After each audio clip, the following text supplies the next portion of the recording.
हरे कृष्णा। हमें पता है कि जनक महाराज को माता सीता जमीन में मिली थी।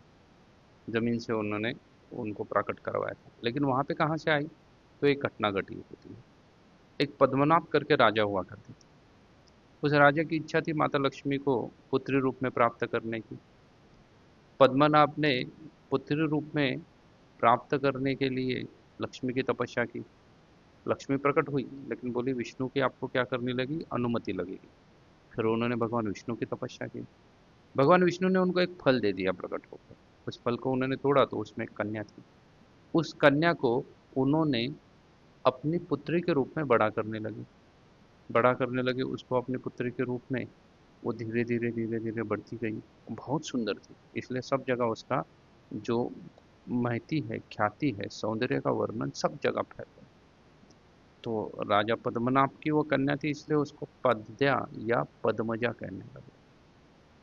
तो फिर ये पद्या है, पद्मजा है, उसका विवाह किसके साथ करा? इसलिए राजा ने एक स्वयंवर रचा। स्वयंवर में कई सारे लोग आए, देवता, दानव, असुर आदि सब लोग आए। लेकिन राजा ने कहा कि जिनके शरीर का रंग नीला है उसी को मैं अपनी पुत्री दूंगा। तो सबने देखा किसी के शरीर का रंग नीला है, नीला नहीं है। लेकिन ये इतनी सौंदर्य होती है कि उसको सब लोग चाह रहे हैं। तो उन्होंने क्या किया? राजा के ऊपर आक्रमण करके राजा का वध कर लिया। पद्मजा जो है या पद्या है, वो वहां पे यज्ञ कुंड था, उसमें प्रवेश कर गई। सब लोग हताश हुए, कहीं मिली नहीं, वो चले गए। रावण जब उस स्थान पे आया तो उसने देखा कि यह पद्या यज्ञ कुंड के किनारे बैठी है। उसने उसको पकड़ने का प्रयास किया, लेकिन वो फिर से यज्ञ कुंड में समा गई। और रावण ने उधर खोदाई की, 5 रत्न निकाले, जिसको एक संदूक में लेके वो चला गया लंका में। मंदोदरी को दिए। मंदोदरी को बोला कि ये कुछ विशेष चीज है। मंदोदरी उसको उठाने का प्रयास की तो उससे उठाया नहीं गया छोटा सा संदूक। तो फिर रावण हंसा, और रावण ने जब खोला तो देखा उसके अंदर तो पुत्री है। 5 रत्न गायब हो चुके थे।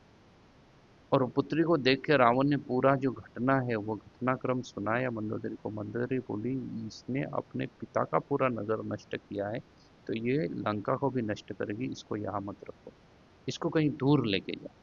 तो मंदोदरी के कहने पे उन्होंने उसको विमान में रख के लेके गए, और जनक महाराज के नगरी में जमीन में उस संदूक को गाड़ दिया। और आगे की कहानी तो आपको पता है। हरे कृष्ण।